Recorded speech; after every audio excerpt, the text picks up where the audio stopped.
My name is Samuel Whitaker. I am 76 years old, and I live alone in a creaking farmhouse that sits on the edge of a forgotten road in Kansas, surrounded by cornfields that once seemed endless and proud, but now feel more like a prison wall. I have been retired for more than a decade, and though my hands still remember the rhythm of carpentry and the precise measurements of a builder's craft, my days have long ceased to carry the satisfaction of labor. After my wife Margaret passed away 7 years ago, my home grew silent, as if every wall swallowed its own echoes. The only voice that remained faithful to me was the one that came from the worn pages of my Bible, a heavy, black-covered book that Margaret had given me on our 10th wedding anniversary. Over time, it had turned into more than just a book. It became a diary of my faith, a place where every margin carried a note about a passage that had struck my heart. Every crease in the page a reminder of evenings when we read aloud together, her gentle voice smoothing the sharp edges of Scripture with the warmth of her presence. The Bible had grown worn and fragile, but it was as if it carried within its pages the essence of our life together. The prayers for our children, written in faded blue ink, the pressed lilac petals she had once tucked into the Psalms, and the little smudges of flour where she had read to me while baking bread. I am not a man of many hobbies. My world became small when Margaret died, and though I tried to fill it with small rituals, coffee at sunrise, a short walk to the edge of the field, a slow read of the newspaper, it always circled back to the one ritual that anchored me, the reading of the Bible. Some men lean on television or on the company of neighbors, but I leaned on Scripture and the presence of God as if it were the last rope keeping me from falling into an abyss of loneliness. My children often told me that I was old-fashioned, that no one really read the Bible anymore except for church services. But I never argued back. I simply smiled because I knew they could not understand what it meant for me to sit with that book and hear, in the whisper of its pages, the voice of a woman I had loved for more than 50 years. It is difficult to explain what happens to a man when he loses his partner after half a century of companionship. At first the silence feels like a cruel joke, like she has just stepped out of the kitchen and will return at any moment with a warm plate of biscuits. You keep looking for her shadow in the hallway, her slippers under the bed, the faint humming she used to make when she watered the plants. But after months pass and the silence does not break, you begin to understand that the house is not waiting for her anymore. It has surrendered her absence and begun to calcify around you, making every chair feel colder, every room more foreign. And so I carried my Bible everywhere, not just as a symbol of faith, but as a shield against despair. When the nights were long and insomnia made the darkness unbearable, I would rest the book against my chest and feel its weight like a heartbeat, reminding me that I was not entirely abandoned. I raised 2 children with Margaret, my son Jonathan and my daughter Elise. They both grew into successful adults, proud of their modern lives in the city, full of schedules, business dinners, and travel plans. They speak about investments and careers in the same breathless way that Margaret once spoke about gardening. And though I try to listen with interest, I often feel like a relic, like an old piece of furniture they don't quite know what to do with, but are too ashamed to throw away. I remember when they were small, when Elise used to climb into Margaret's lap and ask for another bedtime psalm, and when Jonathan once whispered that he wanted to be a preacher because he liked the sound of the hymns on Sunday morning. How easily children forget the words they once spoke with the sincerity of angels. Now they tell me with the same conviction that faith is a crutch, that I should stop wasting my time with those old stories. I do not argue, not because I agree, but because I know there is no bridge that can span the distance between their world and mine. I carry my faith quietly, and I try to believe that someday they will understand, though every year it feels less and less likely. There are days when I feel the world outside has already buried me, though I still breathe. The neighbors who once waved as they drove by have long since moved away or passed on, and the new families who rent the land rarely stop to say hello. My body is slower now, and though I can still walk the fields, every step feels heavier than it used to. Yet even in my frailty, I have always found strength in Scripture. I never read it as a list of rules, but as a companion, a mirror that reminded me of endurance, forgiveness, and hope. Margaret often said that as long as I had that Bible, I would never truly be alone, and she was right. When I sat at the kitchen table and read aloud to no one but the empty chairs, I sometimes swore I could hear her voice finishing the verses with me. Still, loneliness has a way of grinding down even the strongest stones, and in my weaker moments I long for my children's warmth, for my grandchildren's laughter echoing through the halls. I try to reach out, I call, I invite them to visit, but more often than not the visits feel obligatory, rushed, as if they are ticking off a box on their list of duties. I have learned to accept the polite smiles, the distracted glances at their phones, the way they exchange looks when I bow my head in prayer before a meal. They do not openly mock me in those moments, but the air is heavy with their unspoken impatience. I can see it in their eyes. They think the old man is clinging to something unnecessary, something embarrassing. And though I swallow my pride and pretend not to notice, every time I feel a little piece of my heart break. What hurts most is not the mockery itself, but the distance it represents. My children did not grow up this way. They were raised on hymns and grace before supper on Sunday mornings that began with church bells. Somewhere along the way, the world convinced them that those things were childish, and I became, in their eyes, a man who had refused to grow up. They talk about progress and science as though it is a new religion, and I sit quietly because I know that if I protest, they will only laugh. I am not afraid of their laughter. I have lived long enough to endure worse, but I am afraid of what it says about the bond between us, how fragile and thin it has become. There is a photograph that hangs in my living room, one that Margaret loved. The four of us gathered around the Christmas tree, Jonathan only 10, Elise barely 7, both of them clutching new children's Bibles that we had given them as gifts. Margaret is smiling at the camera with such joy that even now it makes my chest ache to look at it. That photo reminds me that once, not so long ago, we were united in faith and love. But when I look at it now, it feels like a portrait of strangers, like a dream that belonged to another lifetime. I wonder if my children ever think of those days, or if they have erased them completely, the way one deletes a file from a computer. I wonder if they even remember Margaret's voice reading to them the same way she read to me. And so, my introduction is simple. I am an old man who has lived through work and loss, who has given his life to his family and to his faith, and who finds himself in the twilight of his years holding tightly to the one thing that has never betrayed him, the Bible Margaret, pressed into my hands decades ago. To anyone else it may look like a brittle book with cracked leather and yellowed pages, but to me it is the last piece of my wife's soul, the vessel of my endurance, the anchor of my sanity. Every morning I open it with reverence, and every evening I close it with gratitude, whispering a prayer into the silence of my house, hoping it reaches Margaret wherever she is. If there is one truth I still carry with certainty, it is this. The world may strip away dignity, companionship, even respect, but as long as I have that book and the faith it represents, I will not be abandoned. It was in the spring, when the fields had just begun to stretch green across the horizon and the air carried the scent of damp earth, that my son Jonathan called to say he and his family were coming for a visit. His voice on the phone was brisk, almost impatient, as if he were squeezing me into a schedule already packed with obligations. But I received the news with the same foolish hope I always did, imagining laughter in the empty rooms, children's footsteps on the wooden stairs, and perhaps even a shared meal where grace was said without hesitation. In the days that followed, I prepared the house as best I could, though there was little to polish in a place worn by time, and I took the Bible from its shelf and placed it on the dining table where Margaret used to set her floral centerpieces, thinking it might spark a memory in them, a thread that would connect the present moment to the tenderness of the past. They arrived on a Saturday afternoon, the driveway filling with the sound of tires crunching gravel, and I stood on the porch waiting, my heart leaping at the sight of my grandchildren stepping out of the car, taller and more grown than the last time. I saw them. For a fleeting moment I believed the time might bend backward, that the old bond could be renewed. Yet the first words out of Jonathan's mouth were not warm greetings, but a practical remark about the state of the house,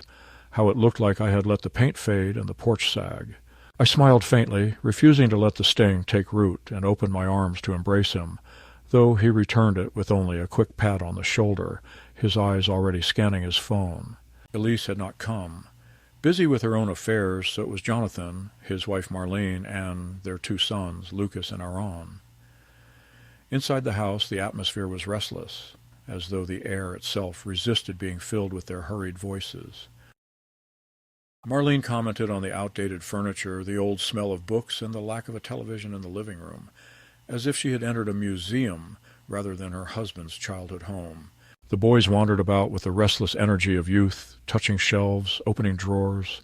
and laughing at the dusty relics of a life they did not understand. When Lucas stumbled upon the Bible resting on the table, he lifted it with exaggerated effort, exclaiming how heavy it was, and Aaron laughed, flipping through the pages as though it were a curiosity from another era. I asked them gently to be careful, explaining that it was not just any book, but a gift from their grandmother, filled with her handwriting and my notes,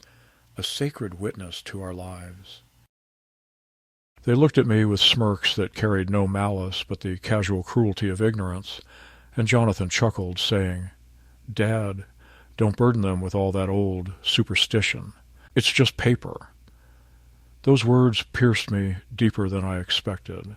not because I had never heard them before, but because they were spoken in the very home where Margaret and I had built a life on faith. I wanted to argue, to remind him that every note in that Bible represented nights when we prayed for him, for Elise, for their safety and their future, but instead I swallowed my reply and let silence settle between us. Later, at dinner, when I bowed my head to pray, Jonathan cleared his throat loudly, and Marlene rolled her eyes, and the boys snickered into their napkins. I carried on with the blessing anyway, my voice trembling but firm, because I refused to let their impatience rob me of that moment. After supper, while the dishes clattered in the sink, Jonathan pulled me aside and said, "Dad, you've got to stop living like this. The Bible, the prayers, all of it. It makes you look weak. The kids don't need to see you clinging to fairy tales. They need to see strength, modern thinking, not this outdated devotion." I stared at him, remembering the boy who once asked me to read him stories about David and Goliath, who used to sit cross-legged at Margaret's feet during Sunday school lessons. Now his voice was hard, practical, devoid of reverence. I told him quietly that strength is not the absence of faith, but the endurance of it, that without faith I would not have survived losing Margaret, nor the long years of solitude. He shook his head, muttering that I was impossible, that I was stuck in the past. That night, as they settled into the guest rooms, I sat alone in the kitchen, staring at the Bible, running my fingers across its scarred cover. I felt a tremor of fear, a realization that something fragile was being tested, that the very bond between us was being strained by their disdain for the one thing that had kept me alive. Yet I clung to hope. I told myself that perhaps tomorrow would be better, that perhaps the boys would ask about their grandmother, that Jonathan would soften if I told him how much Margaret had prayed for his happiness. But deep inside I sensed the beginning of a storm, a conflict that had been brewing for years but had never found its spark. The catalyst was not a single moment, but a series of small wounds, each delivered casually, each brushing against the same raw nerve. When Aaron laughed at a verse I read aloud, calling it nonsense, Jonathan did not correct him, but smiled as though amused. When Marlene complained that my faith was suffocating, saying she didn't want her children exposed to old guilt and dogma, Jonathan nodded in agreement. And when I asked them to join me on Sunday at the small chapel down the road, they refused, saying they didn't have time for rituals that meant nothing to them. What they did not see was that their rejection was not just of my beliefs, but of me, of Margaret, of the very foundation of our family. They treated my Bible as a relic, a burden, a thing to be mocked, and in doing so they tore at the last thread connecting them to their own history. I wanted to tell them that faith was not a cage, but a shelter, that it was the only thing that had preserved my dignity in the face of abandonment, but I knew my words would fall on ears too, deafened by modern noise to listen. As I lay in bed that night, listening to the faint murmur of their voices in the other rooms, I felt the weight of inevitability pressing down on me. Something was coming, something darker than mere disagreement. They had touched the Bible with careless hands, and in their laughter I had heard not only dismissal, but a dangerous contempt. I prayed silently, asking God to give me patience, to give me the strength not to lash out in anger, but also to prepare me for the pain I knew was approaching. It was in that prayer, whispered into the emptiness of the farmhouse, that I realized The visit was not a reunion, but a test, one that would strip away every illusion I still held about family and loyalty. The following day began with a strained kind of quiet, the sort of silence that hums beneath the surface of polite conversation, when everyone is careful to avoid the topics that had already drawn sparks, yet all the while every word and gesture is weighted with what has been left unsaid. I rose before the others, as I always do, made coffee in the percolator that Margaret had insisted on keeping even after the children bought us a newer machine, and I opened my Bible at the kitchen table, letting the early light spill across its pages. The smell of coffee and the rhythm of the scripture were always enough to steady me, yet that morning the calm was fragile, like glass resting on the edge of a table. When Lucas wandered in, rubbing sleep from his eyes, he caught sight of me reading and muttered, with that careless cruelty of youth, "Grandpa,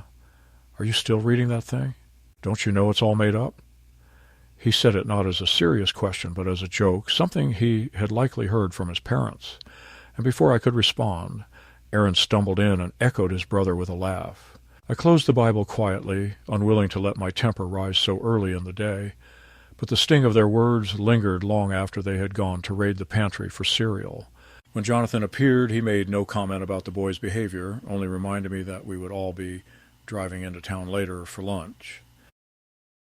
I wanted to ask him why he let his children speak with such disrespect, but his face was closed, already half turned toward his phone, and I knew the question would bounce off him like a pebble against stone. Marlene arrived last, perfectly dressed as if even a casual meal in town required her to present herself like an advertisement, and she wrinkled her nose at the open Bible on the table, asking if I had to keep it out all the time, as though its presence alone was an inconvenience. I placed it back on the shelf in the living room, though it felt like I was putting away not just a book, but a part of myself, retreating so as not to provoke their scorn. The tension only thickened as the hours passed. In town they hurried through the diner menu, impatient with the slow service, while I sat quietly, content to wait. Jonathan spoke loudly about his business, about contracts and numbers, while his children fiddled with their phones, showing each other videos that made them laugh with the reckless volume of those who feel entitled to any space they occupy. I wanted to speak, to tell them about the way the town had changed since Margaret and I used to come here for Sunday pie, to share stories that might root them in a history they seemed determined to ignore. But every time I opened my mouth, someone interrupted, as though my words were too slow, too irrelevant to wait for. I fell silent again, staring at the coffee that had grown cold in front of me, and tried not to let the bitterness eat at me. That evening, back at the farmhouse, the unease turned sharper. The boys discovered the box of Margaret's old hymnals in the attic, and instead of treating them with reverence, they brought them down as curiosities, leafing through the fragile pages and imitating the solemn voices of preachers they had seen on television, their parody dripping with mockery. Jonathan chuckled, telling them not to damage anything, but there was no correction, no sense that he understood the cruelty of what they were doing. I asked them gently to return the books to where they found them, explaining that their grandmother had treasured them, but Lucas laughed and said, "Grandma's gone, Grandpa, and these songs are gone too." My hands trembled as I reached out to take the hymnals, but Jonathan stopped me with a sharp look, telling me I was overreacting, that they were just children having fun. That night the breaking point came closer, though it did not yet arrive. As we sat in the living room, I asked if they would join me in reading a psalm before bed, a tradition Margaret had kept alive in our family for decades. Jonathan sighed heavily, Marlene said it was late, and the boys exchanged mocking glances, whispering to each other. When I persisted, opening the Bible and reading aloud regardless of their reluctance, Aaron interrupted with laughter, imitating the cadence of my voice, turning sacred words into a caricature. The others joined in, Marlene covering her mouth with a smirk, Jonathan shaking his head as though embarrassed for me rather than for his son. I stopped reading, my voice faltering, and closed the Bible with hands that trembled more from sorrow than age. The humiliation was sharp, not because they had mocked me, but because in mocking me they had mocked Margaret, mocked every prayer she had whispered for them, mocked the very love that had raised them. I retreated to my room, unable to sit in their company any longer, but Even behind the closed door, I could hear their laughter drifting through the hallway, each peal a reminder that my faith, the foundation of my life, had become entertainment for those I loved most. I sat on the edge of the bed, the Bible in my lap, and for the first time in many years, I felt a wave of doubt, not in God, but in the strength of family. I wondered whether Margaret, from wherever she now watched, could see what had become of her children and grandchildren, and whether she wept at the sight of their scorn. I prayed for calm, but my chest ached as though the prayer could not rise beyond the ceiling. The next morning confirmed what I had feared. When I entered the kitchen, the Bible was no longer on the shelf. Panic surged in me until I found it lying on the counter, but its pages were bent, as if it had been handled carelessly, and one of Margaret's notes, a fragile scrap of paper in her handwriting, had fallen to the floor and been crumpled beneath. Someone's shoe. I picked it up, smoothing it with trembling fingers, and asked the boys if they had touched the book. Lucas smirked and said he had only wanted to see what was inside, that it was funny to read all the underlined verses and the scribbled prayers. Jonathan, standing by the sink, said nothing, only shrugged and muttered that I shouldn't leave things out if I didn't want them touched. The dismissal was so casual that it cut deeper than any argument. For the rest of their visit I felt myself shrinking, as though every act of faith, every gesture of devotion, was something shameful, something to be hidden from the very people who should have cherished it most. The farmhouse no longer felt like my home, but like a stage where I was cast as the fool, the relic, the stubborn old man who refused to surrender his illusions. Yet even as they pushed me into silence, I felt a fire building beneath the humiliation, a certainty that their laughter was not harmless, that it would lead to something darker, something that would force me to confront them in a way I had long tried to avoid. And in that slow-burning fire, the escalation began, the line between faith and family fraying until I could no longer pretend that both could exist in harmony under the same roof. The breaking point arrived on the third evening of their visit, and though in hindsight I can say that I should have seen it coming, in the moment it felt like a sudden collapse, as if a storm had been gathering for years in the distance and now descended all at once, drenching every corner of my home with its cruelty. It began with a simple dinner, the kind Margaret and I had hosted countless times, though this time I felt like an intruder in my own kitchen. I roasted a chicken, mashed potatoes, and baked a pie, wanting to offer them the kind of meal that had once brought us all together. But from the start, there was impatience in the air. Marlene complained about the lack of wine, Jonathan scrolled through his phone even as we sat at the table, and the boys made faces at the food, saying they preferred takeout. I tried to push past the irritation, telling myself that once we had eaten and settled, perhaps the mood would soften. Perhaps I could share with them a passage that Margaret had once marked, a prayer she had written for the family, something that might remind them of what bound us together. After the plates were cleared and the boys lingered in the living room, Jonathan leaned back in his chair and, almost as if to provoke me, said that religion was the reason people never moved forward, that it was a chain dragging humanity back. Marlene chimed in, saying that clinging to faith was the same as clinging to fairy tales, that one day their children would look back and laugh at how people once believed such things. I wanted to respond with patience, to explain that faith was not an obstacle, but a compass. But before I could gather my words, Lucas came into the dining room holding the Bible, my Bible, Margaret's Bible, cradled in his arms, not with reverence, but with the mischievous grin of a boy who knew he was about to cause trouble. Aaron followed him, and between them they began to flip the pages, reading aloud the verses with exaggerated voices, imitating the solemn tone of preachers, their mockery filling the house with a sound that made my chest tighten, as if a vice were clamped around my heart. I stood, reaching out to take the book, but Jonathan blocked me with a dismissive gesture, telling me to let them have their fun, that maybe it was good for them to see how ridiculous those stories sounded. My voice trembled as I said that the book was sacred, that their grandmother's handwriting was in those pages, that they should treat it with care, but the boys only laughed harder, and Marlene smirked, leaning back as though enjoying a performance, staged for her amusement. My hands shook as I pleaded with them to give it back, my voice rising despite myself. And then, in a moment that felt like a knife sliding deep into my soul, Aaron held the Bible open above the fireplace, the flames from the evening fire all ready. crackling, and Lucas egged him on with laughter. I moved toward them, my body slow, my knees aching, but my desperation strong enough to propel me forward. I begged them. I told them that it was not just a book, that it was Margaret's memory, that it was the only piece of her voice I had left. But Jonathan, my own son, stood there and said, "Dad, it's time you let go of the past. You can't keep living in the shadow of a dead woman. This isn't helping you. Maybe it's better if the boys burn it. Maybe then you'll finally move on." His words froze me in place. The firelight flickered across his face, and for a moment he looked like a stranger, not the boy I had raised, not the man Margaret had prayed for. And then it happened. Aaron dropped the Bible into the fire. The flames seized it eagerly, curling the pages, blackening the edges, consuming not only the words, but the notes, the pressed flowers, the fingerprints of Margaret's hands. Lucas clapped as though it were a show, and Marlene laughed, her voice high and sharp, while Jonathan shook his head with a half-smile, saying it was for the best. I felt my knees weaken, and I stumbled to the hearth, reaching out with trembling hands as if I could snatch it back from the flames.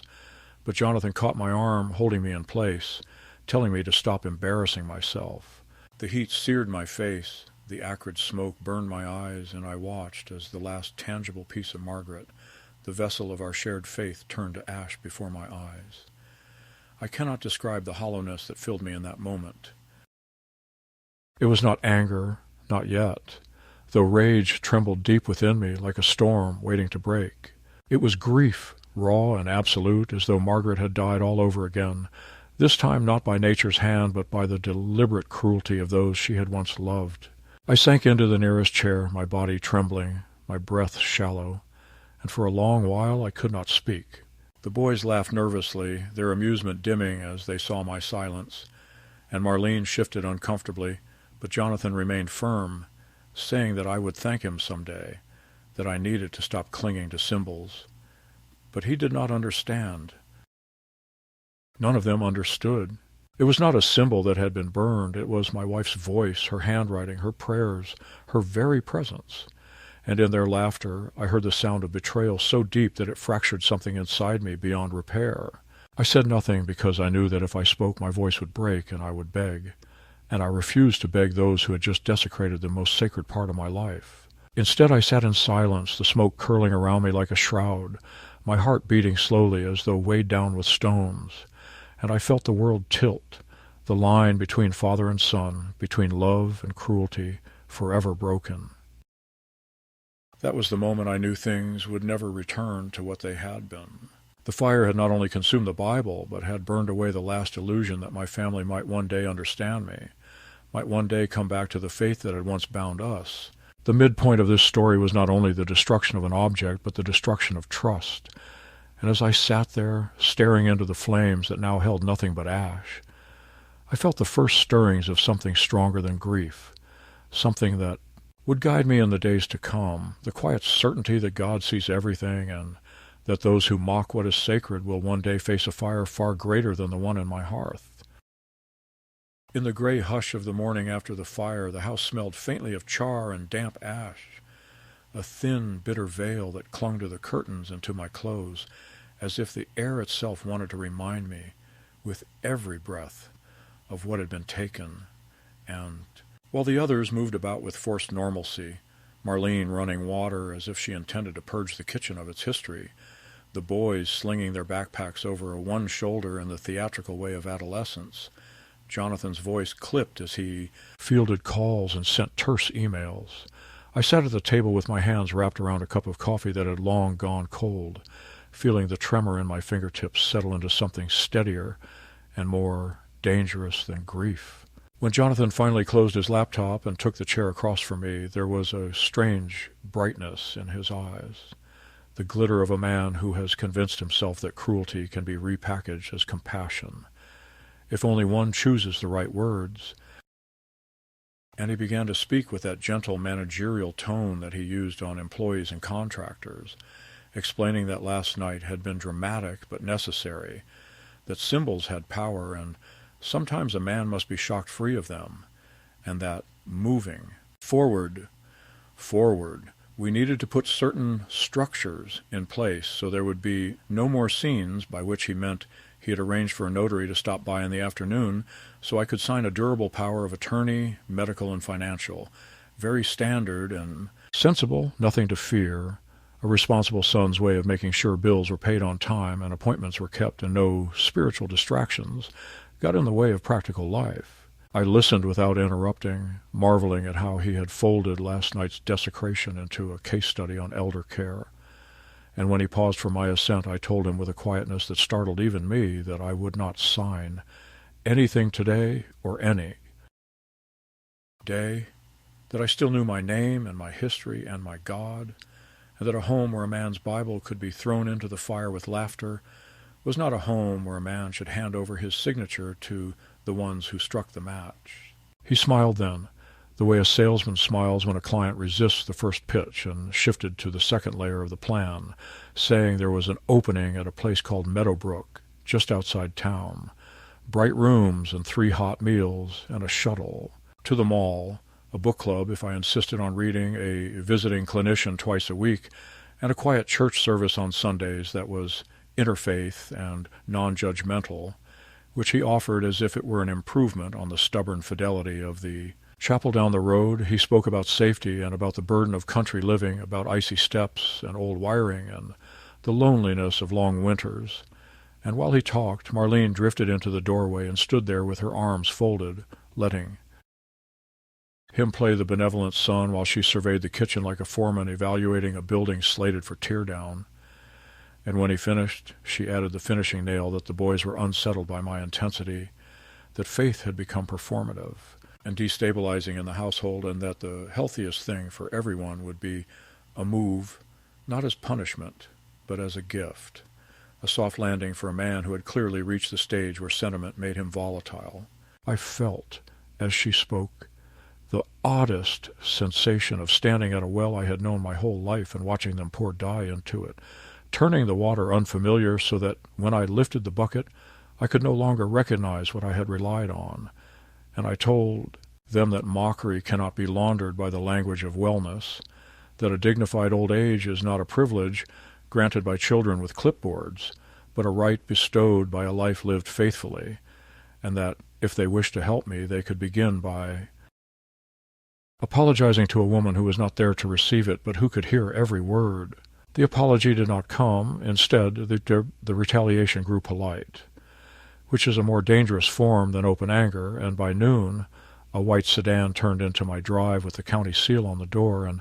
a neat woman with a lanyard stepped out carrying a tablet, her smile practiced and warm, introducing herself as a caseworker, following up on a call from concerned relatives about a senior living in hazardous conditions with religious preoccupations that impeded daily functioning.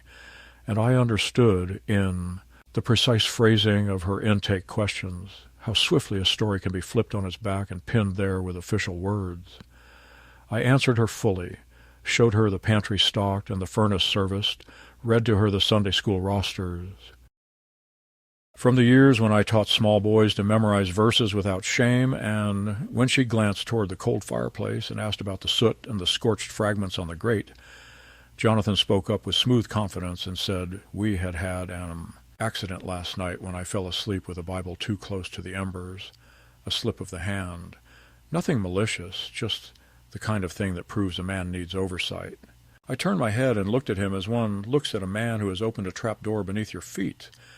and I corrected the record with measured clarity, describing exactly what had happened and naming the hands that had dropped the book into the flame,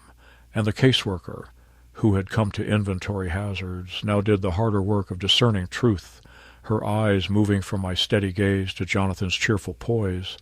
to Marlene's cool deflection,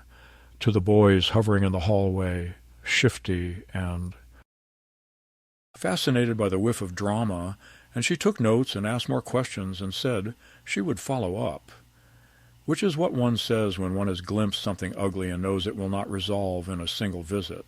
The afternoon lengthened and the strategies multiplied, small humiliations that might be dismissed individually as misunderstandings, but that together formed a design. The boys took photographs of the cluttered tool bench in the shed and texted them. to Marlene with captions about unsafe hoarder vibes, the smoke detectors, which had beeped intermittently for months because I could not get the ladder to sit right on the uneven floor, were taken down while I was outside and then presented to the caseworker as evidence of neglect when she returned to speak with the children. My truck keys, which I keep hung on a nail by the back door, went missing for several hours until I found them in the pocket of a jacket I had not worn in years, and... Jonathan clucked sympathetically about memory lapses, making a note on his phone as if to capture the data point. At supper he placed a stack of papers by my plate and asked me to look them over after we ate. Small forms about billing and insurance, just convenient authorizations, but when I glanced through them I found, folded midway in the stack like a thorn in a bouquet, a quitclaim deed transferring the farmhouse and 3 surrounding acres into a trust he controlled, with vague language about tax optimization and care coordination, and I set my fork down and slid the papers back without a word, because I did not trust my voice to carry without breaking, and Marlene sighed as if weary of a child's stubbornness, while Jonathan said that he hated for this to get formal, but he would do what was necessary to keep me safe. That night sleep did not come, so I walked the house slowly, pausing in the doorway of each room as though I might find Margaret there, hands dusted with flour, humming her small, tuneless hymns, and somewhere between midnight and dawn, in that hour, when even grief grows tired, I remembered the old metal lockbox in the cellar, the one I had not opened since the summer after Margaret died, and I fetched the flashlight and went down to the cool, damp space where the walls wept a little, after rain, and I pulled out the box and pried it open with a painter's tool, and inside I found the paper trail of the life we had built carefully and without spectacle, the deed to the farm with Margaret's maiden name still neatly printed below mine, the insurance policy I thought I had lost, a letter from our pastor the year we nearly lost the place to drought and were saved by the congregation's quiet generosity, and beneath those envelopes, wrapped in a handkerchief I recognized, a small stack of Margaret's notes I had never read, the letters she wrote in the last months when the pain woke her before dawn, words for me to find when I was ready. I took them upstairs and read them at the kitchen table as the sun made a pale ribbon on the eastern horizon. And in one letter she wrote that fear makes people cold and proud and quick to torch what they do not understand, but that love is stubborn and will outlast their fires, and in another she told me not to surrender the house to anyone who spoke of safety while treating the sacred as clutter. And in the last, the one dated 3 days before she left me, she said that if the children ever turned practical in the way of the world, I was to stand my ground calmly and let God do the burning that refines rather than the burning that destroys, for the Lord sorts the fires as surely as farmers sort the wheat. Armed with her handwriting, which felt like a benediction pressed into my palm, I made practical moves in the morning that must have startled them, because they had expected me to flail, not to act. I called Pastor Ben and asked him to come by for coffee, and when he arrived I asked him to witness me placing the deed and the letters and a recorded statement into a fresh lockbox that I then put into the back of his truck for safekeeping at the church. I phoned the bank manager, an old student of mine from a men's Bible study a lifetime ago, and set passwords that neither Jonathan nor Marlene could guess, and I added an alert for any attempts at reverse mortgages or lines of credit secured by property. I asked Earl, my neighbor, whose arthritis keeps him home but whose grandson is a volunteer firefighter, to come check the wiring in the living room so that when the county returned, there would be a documented inspection by someone the town trusted. And then before lunch, I drove into the clerk's office because the keys had, by some miracle of providence, turned up precisely where I had searched for them the night before, and filed a simple affidavit stating that any conveyance of the homestead made without independent counsel, and a cooling-off period, should be treated as presumptively coerced, not because such a document has the power to stop the unscrupulous, but because paper trails shape how strangers hear a story, and I needed strangers, should it come to that, to hear mine. These steps, infuriating in their quiet competence, provoked a new phase of the assault, not with overt violence, but with the ruinous tools of modern life. That afternoon my landline went dead and the internet flickered off, and when I called the provider for my cell phone, they told me the account holder, a name I did not recognize, but which, after a brief search, turned out to be a management company with which Jonathan did business, had requested a service suspension for a property. Undergoing transition, a phrase as bloodless as a scalpel. The heating oil delivery, which I had scheduled for the end of the week, was canceled at the resident's request, and only the kindness of the driver who knew my routine kept him from turning the truck around. And when the mail arrived, a thick envelope bore a form letter from an elder law firm I had never contacted, congratulating me on my wise decision to consolidate my legal affairs under their guidance and listing in careful type the documents I was purportedly preparing to sign. When I confronted Jonathan with the stack, no shouting, only the simple placement of the evidence between us on the table, he did not blush or break. He only widened his hands and said that in any enterprise there are administrative snarls, that we had gotten wires crossed, that he had tried to get ahead of the paperwork to ease the burden, and that I should be grateful to a son who took days off work to ensure his father did not die in a house full of books and ash. I saw then, with the clarity that comes only after a man has been stripped of illusion, that my son's compassion was a garment he wore for the neighbors, while underneath it his skin had grown hungry with a fear that had nothing to do with me, the fear of debt from a business bleeding cash, the fear of status slipping in a world that counts only what can be priced, the fear that the old homestead, sitting on an attractive slice of land 5 miles from a highway exit, represented liquidity if only the stubborn old man could be persuaded to surrender, and this fear had recruited my faith as an alibi so that the destruction of a Bible could be reframed as an intervention rather than a theft. That night, after they had gone to bed, my cell phone buzzed with a text from Elise, my daughter, who had stayed away from the visit, and her message, hesitant and painful, told me that Jonathan had asked her months ago to sign off on a family trust for tax purposes, that he had mentioned investors and personal guarantees, that he had said the land was otherwise going to waste, and that she had refused because even in her distance from the church, she knew our mother's wishes, and she begged me to be careful because the tone in Jonathan's voice scared her, the way a good man sounds when he has convinced himself that the only way out is through someone else's door. The second escalation did not end with a single blow, but with a series of deliberate small devastations that, added together, felt like a siege. The boys, coached or merely emboldened, staged photographs of me looking confused by turning lights on and off and asking me, rapid-fire, to identify which switch belonged to which room, recording my hesitation and sending the clips to their parents' shared folder as documentation. Marlene organized the pantry into neat rows, and then, while I was chopping vegetables, accused me of misplacing labels and creating hazards, an accusation she repeated in a follow-up email to the caseworker. A neighbor, persuaded by a story I will never hear in its exact telling, called to say that she had heard C.E.I. was moving, and could she bring over some boxes, her voice bright and brittle, the way voices get when people choose a fiction because it is cleaner than the truth. I bore it as a man bears sleet under a wool coat, miserably but with a set jaw. And when the caseworker returned, as she had promised, I met her on the porch with photographs of the wiring inspection, the affidavit receipt from the clerk, the bank, manager's letter confirming new safeguards, and Margaret's letters, which I did not show her but which I carried in my pocket for spine, and I told her calmly that safety and control are not synonyms, that piety and confusion are not interchangeable diagnoses, and that if the county wished to know whether I could care for myself, they were welcome to test me,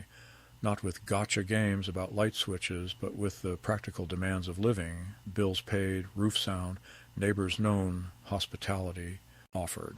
faith kept without spectacle and without apology.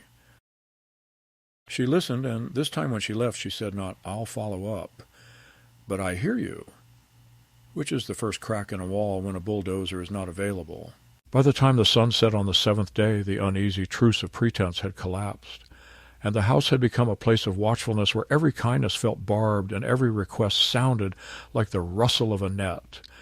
And yet in that narrowing circle I felt something widen in me, some old farmer's patience that Margaret had always said would be the last of me to die.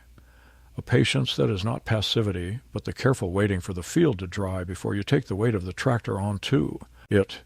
And I understood that the fight was no longer about a book turned to ash, or even about acreage measured in lines on a plat map, but about whether a man at the end of his life could still be allowed to name what is holy without being declared a danger to himself. I did not know yet what the final act would require or what it would cost, but I knew the hour was coming when their design would turn back on them as surely as a match burns the fingers of the one who thinks he can control its flame. And I slept at last, not because peace had returned, but because resolve had taken its place and begun its slow, steady work. Sunday arrived with a hard blue sky and a wind that moved through the corn like a low, steady breath, and I woke with the certainty that a line would be drawn before nightfall, not by lawyers' forms or whispered threats, but by something older and cleaner than paperwork. So I brewed coffee and set folding chairs in the yard beneath the hackberry tree where Margaret once tied red ribbons for the grandchildren,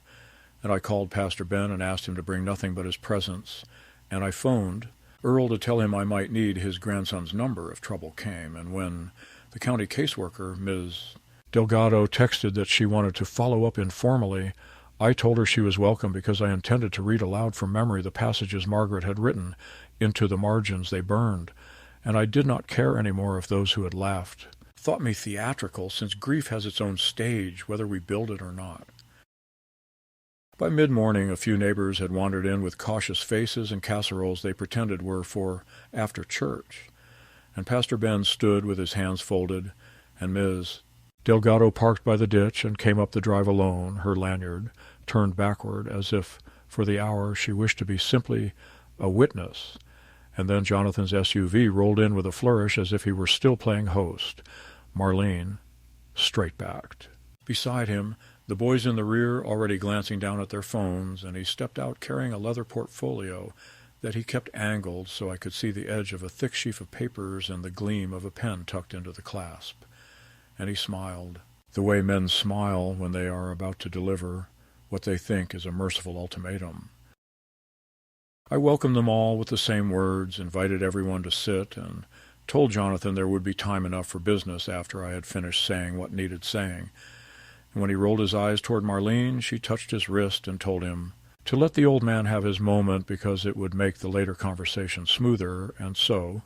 in a circle of people who had known our family since before the children were born, I began to speak Margaret's words from memory, not as performance, but as invocation, psalm answers to the ache that has no name, the beatitudes that sound like soft hammers shaping a life into something steady, and a few verses she had underlined so many times the paper went thin.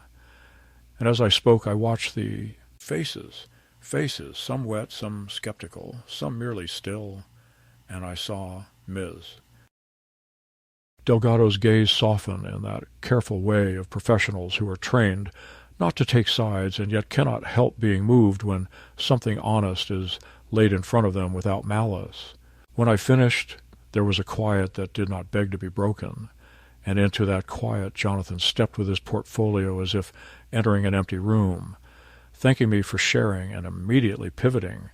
saying that the events of the week had made it clear to everyone that a structured plan was necessary, that for my health and legal protection we should execute the trust and the powers of attorney he had prepared, that a notary was on standby in town, and that after a brief discussion he would arrange for movers to take a few essentials to Meadowbrook while the house underwent a phased transition. And he used those last words with a blandness that made Pastor Ben close his eyes as if to keep from speaking, and I replied that no transition of any phase would occur today or any day under threat, that the land would not be moved by people who called prayer a hazard, and that if he wished to remain my son, he could begin by saying aloud, here, where friends could hear him, what he had done. To the book his mother gave me, and he stiffened at that and tried to wave it away as an emotional conflation. But just then Lucas, who had grown restless, whispered to Aaron, and the two of them drifted toward the open barn doors with the furtive light of boys inventing mischief, phones already raised as if life did not happen unless a lens caught it. At first I thought nothing of it because half my life had unfolded with grandchildren playing among tractors and hay bales without incident. But a minute later I smelled something that did not belong in a spring yard, the sweet, sour start of straw. Taking flame, and before anyone else registered it, I was already moving, my body remembering distances it had not covered in years, crossing the gravel and calling the boys by name in the same tone I once used in pews when they squirmed and giggled, and when I reached the threshold I saw them framed by dust motes and smoke, Aaron laughing as he filmed, while Lucas tipped a match into a rusted coffee can stuffed with hay,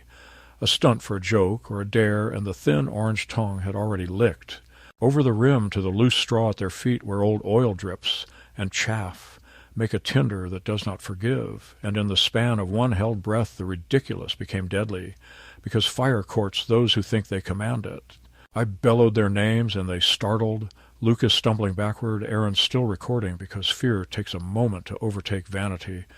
and I grabbed the old wool blanket from its peg and smothered what I could while shouting to Jonathan for the pump hose rolled by the well, and when he froze, I turned to Ms. Delgado and Pastor Ben, and they were already moving, she dialing, he dragging the hose toward me, while Earl came hobbling across the ditch, swearing at his knees and yelling for his grandson, and Marlene stood in the yard, white-faced and useless, one hand to her mouth and the other hovering over her pocket as if a phone could help her choose which fear to feed. Smoke thickened fast, heavy with the taste of old grease and mouse nests, and the boys lost their bravado and began to cough, their eyes rimmed red and streaming, and I did the stupid and necessary thing an old man does when time is faster than thought. I tied the blanket's fringes around my waist to anchor the wet weight, plunged into the murk to seize Lucas by the sleeve and shove him toward the light, then doubled back for Aaron, who had dropped to one knee like a quarterback protecting a ball, except it was his inhaling lungs he had cupped, and I hauled him up and forward as the first lick became a sheet rolling along the wall toward the rafters, where the oldest boards dry like paper. The pump sputtered and spat, then held a thin, steady stream, and I worked it in circles to cut a black edge into the orange, buying minutes, not victory, until sirens grew out of the silence from the road and the volunteer truck swung wide into the drive, men in yellow, moving with the choreography of those who have learned how thin the line is between spectacle and mourning. They took over with calm authority, cooling the beams, pulling the boys into air and oxygen and stern questions, and I stepped back then, my palms stung, my lungs raw, and I watched a roof I had patched last summer give up a corner to the flames before the men beat it down and left the structure standing and scarred. In the churn after the danger had passed, truth began to rise like heat. The deputy, who always rides with the volunteers, asked who had started it, and the boys hedged until Ms. Delgado said quietly that she had seen the phone screens and that the video would tell what mouths could not. And in a matter of minutes the deputy had the footage in hand, a time-stamped record of their giggling, the match, the tilt, the can, and then, worse for Jonathan than any barn fire, the earlier clips stitched in by the same account. Fragments from the night of the Bible with captions meant to be funny that looked obscene in daylight and in the faces of neighbors who had sung from those hymnals and eaten from my table, and the murmur that went through the yard then was not the rubbernecking thrill of gossip, but the subdued anger of a town that understands the line between rebellion and cruelty. Jonathan tried to interpose himself, said boys will be boys, and that it was his right as a father to discipline privately and to handle family matters without a crowd. But the deputy said with weary patience that flames and forged papers travel beyond family, and he asked Jonathan to come to the truck to answer a few procedural questions about elder petitions he had filed in the county e-system 3 days earlier, petitions that had triggered flags at the clerk's office because the notary named had called to report that she had been asked to stamp signatures she had not witnessed, and the clean little machinery of character that had whirred invisibly all week now ground and smoked in public. There is a way a man's face changes when the story he has curated for the world curls under heat. I watched that change pass over my son as Marlene, who had been silent since the smoke began, turned on him not with compassion but with the fear of a woman who sees the ledger of her life tipping, asking through clenched teeth why he had ever told the boys that there would be no consequences, why he had dared them to prove I was unsafe, why he had convinced himself that filming me would make me small enough to move, and he said her name once as if it could conjure back the cool control they specialized in. But control is a fair weather friend, and it left them standing in their good shoes on my blackened barn threshold while neighbors who had lent them sugar and jumper cables stared at the ground to spare them a humiliation that had already arrived. Ms. Delgado spoke then, not as a neighbor, but as the county, saying she would be filing a report that afternoon, noting my competence, the manipulations attempted, the environmental hazard introduced by the miners, the potential financial exploitation through unauthorized petitions and trusts, and she said calmly that until a judge reviewed it, she would be recommending a temporary stay on any transfers or changes in my living arrangements, which is the bureaucrat's way of erecting a shield without sounding like a hero, and in her tone I heard the small, fierce mercy of a stranger who decides to put her name between you and the next blow. In the same moment, because life has a taste for symmetry, Jonathan's phone began to ring with the pinched insistence of a man calls only when money is slipping under a door, and he stepped aside to answer and came back with a grayness around his mouth that had nothing to do with smoke, telling Marlene in a voice he tried to keep low that the investors who had promised a bridge loan were pausing pending reputational risk, because a parent on their board had been sent a link to a video of boys burning a Bible while a grandfather's voice cracked in the background, and while I did not rejoice, I understood that the match he had used to frighten me into compliance had licked his own future first, because there are some fires the world, even a secular world, still refuses to bless. The deputy finished his notes and told the boys there would be classes and community service and maybe a charge the prosecutor would decide, and he told Jonathan to expect a summons regarding the petitions, and then he tipped his hat to me and said he was sorry about the barn that the frame would hold if I wanted to roof it again, and I thanked him and watched the trucks pull away, leaving tracks in the soft ground like writing that rain will smudge but not erase. When the yard had emptied to a circle of the stubborn, Pastor Ben, Earl on his cane, Ms. Delgado making one last notation. Jonathan stood before me, ash on his sleeve, and for the first time all week he looked like the boy who once asked why David chose 5 stones when one would do, a boy bewildered by the scale of consequences, and he opened his mouth to say my name, and I held up my hand and told him there would be a time to speak when he could tell the truth without putting varnish on it, and when he had apologized first to God and then to his mother, whose letters I had in my pocket and whose words had steered me through the smoke, and that until that time he and his household were not to step onto this property without Ms. Delgado's notice in writing, which I could now ask for because the county had seen what needed seeing, and he nodded once, small and stiff, and turned away. I did not gloat. I felt only the deep cooling ache that follows a burn after the nerve ends tire, and I sat on the porch step with a cup of water and watched the wind lift ash in little sighs across the yard while Pastor Ben went to his truck and returned with a Bible from the church shelf, not to replace what cannot be replaced, but to give my hands something to hold as the day finished what it had started,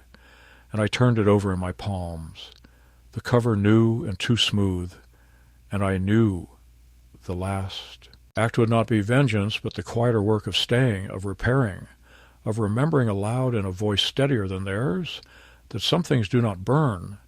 and that the ones who set the fire carry its heat longer than the ones who survived it. In the days after the sirens faded and the barn stood blackened but upright like a soldier who had taken a bullet and refused to fall, the house settled into a new kind of quiet, not the frightened quiet of a man waiting for the next insult, but the working quiet of recovery where a person speaks less and does more. So I made lists in Margaret's old ledger and worked through them with the steadiness of someone who has learned that healing is just another name for faithful routine. With Earl's cane thumping time in the dust and his grandson handling the ladder, we stripped the scorched rafters and sistered new boards beside the old. We patched the roof with tin until the insurance man came with a check and a smirk of respect. And we cleared a corner of the yard for the volunteer boys to stack lumber, because Ms. Delgado, who had put her name between me and harm when it mattered, arranged community service that was more than punishment. It was instruction. And twice a week Lucas and Aaron arrived late and sullen, and left dirty and quiet. And the first time I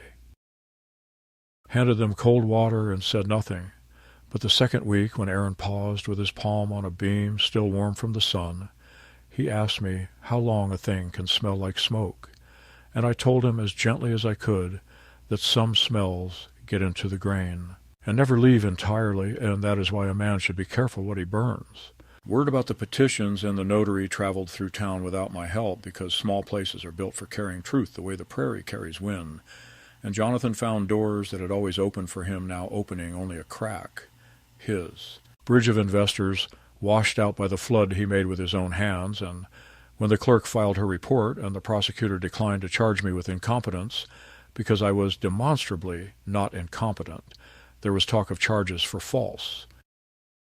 Filings and of ethics boards and of contracts paused until clarity,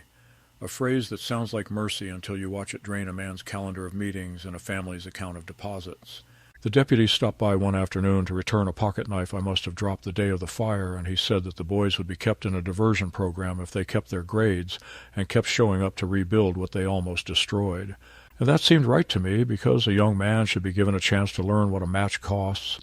and an old man should be spared the bitterness of watching a child be ground down into ash. And on Sunday, Pastor Ben brought a long, heavy Bible that smelled of ink and leather and a box of loose archival paper cut to fit in the back, and he asked the congregation to write in the margins over the next months not sermons, but small prayers in their own hands for this house and for those who had mocked it, and the children wrote first because children are fearless with pencils, and the old men wrote last because old men know to choose their words. I did the practical things that keep scavengers away from old wounds, and though I would have preferred not to think of lawyers again, I sat with one anyway and moved the deed into a trust that would leave me a life estate and then, at my death, pass the farm to the little chapel and the volunteer company in equal shares, with a note about scholarship stipends for apprentices willing to learn a trade without laughing at the hands that taught them. And I wrote a will that names Jonathan A., beneficiary of nothing more than a photograph of his mother smiling in her Sunday dress, because the part of Margaret he destroyed cannot be replaced with cash, and I refuse to let grief be a ledger. And I sent a copy of those papers to Ms. Delgado, because paper trails are the fences of our age. The town did what towns do after a spectacle. It went back to mowing and mail and weather. But I noticed that some people now looked me in the eye longer, as if measuring what mercy had cost, and a few left casseroles without names, because it is easier to feed a man than to say you are sorry for not speaking up when it would have been hard. And in the late afternoon I took to sitting on the step with the new Bible on my knee, reading aloud the verses that once lived in Margaret's hand and now live in the hands of many. And I found that the rhythm of other people's ink calmed me, not because it replaced what was lost, but because it refused to let loss have the last word. One evening, while the swallows stitched the sky to the field, Aaron walked up the drive alone with shoulders slumped in the posture of someone expecting to be sent away, and he asked if he could return the pocket New Testament his grandmother had once given him and that he had kept tucked in his dresser like a guilty secret, and I told him he could keep it if he wanted. And he said that was the problem. He did want, because when the barn went hot and the room went black, he had thought, not of games or jokes, but of the burned book and the sound I made when it went under, and that sound had been following him at night like a stray dog. And I told him that some dogs are angels with their fur on crooked, sent to keep boys from running too, far ahead of themselves, and I asked him to help me set a post before he went, and he did. And when he left, he looked back twice, which is how a repentance starts when a boy doesn't know the word for it. Jonathan did not come, not at first, and when he finally turned into the drive weeks later, it was alone, and he stayed in the car, hands at 10 and 2, and I walked to the window and waited, and he said my name like a man ashamed to find a mirror in daylight, and he said he had meetings to try to save and boys to rein back to decency and a marriage that had turned to glass, and I told him I was not his judge, but I would keep a chair on the porch for the day. He came to speak without varnish, and he nodded and went away, and I watched dust rise behind him and refused to hope, because hope is holy and must not be used carelessly. Summer came on soft, and the rebuilt portion of the barn took paint the color of a cloud that has decided not to rain. And on the day the volunteers signed their names on the backside of a beam no one would see. Lucas brought me a folded paper. Without looking up, and mumbled that he had copied a psalm for school credit, but had decided to keep it in his wallet instead. And I told him a man should keep a psalm not for credit, but for weather. And he smiled in the unpracticed way of a boy who has learned that not all laughter is cruel. The caseworker's final report came by mail with the cool language of government, but it was warm enough for me, competent, stable, supported by community, protective action taken regarding prior attempted exploitation. And though I do not keep trophies, I put that letter in the box with Margaret's new crowd-written margins, because I want anyone who comes after me to see that once there was a fire at this place, and many hands refused to let it spread. In the evenings I speak to Margaret without embarrassment, telling her how the wind ran a hand through the corn, and how the boys' voices have lost their iron, and how I have chosen to spend what is left of my days in the small, stubborn peace of work and prayer and porch-light hospitality. And I tell her that I no longer wake with a hand at my throat because the house has remembered me, and I have remembered the house. And the Bible that sits here now is heavier than the one they burned because it carries the weight of a town that decided to write instead of sneer. I do not know whether Jonathan will ever walk up this path without his armor of explanations, or whether Marlene will learn that safety and control are not the same word, but I have learned that a man does not need the repentance of others to keep his own soul clean. He needs only to draw the line where his Lord says to draw it, and then stand there without malice. And so each night I close the book on a scrap of paper where a child has written in crooked letters, "Bless this house," and I lock the door and breathe the deep clean smell of wood that has known fire and lived, and I lay down without dread, because they thought they burned my Bible and my peace, but the truth is they set fire to their own comforts, and when their laughter died out, the only flame that remained was the one in my hearth, steady and warm and mine.